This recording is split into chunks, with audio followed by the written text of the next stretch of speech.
తంబుర సితారనాదముతో క్రీస్తుని వేడగరారండి. ఇద్దరు ముగ్గురు కూడిన చోట ఉంటానని నా స్వామికే.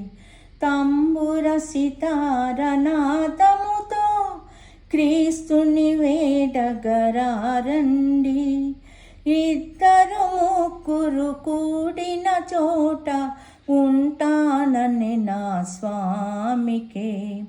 తంబుర సితారనాదముతో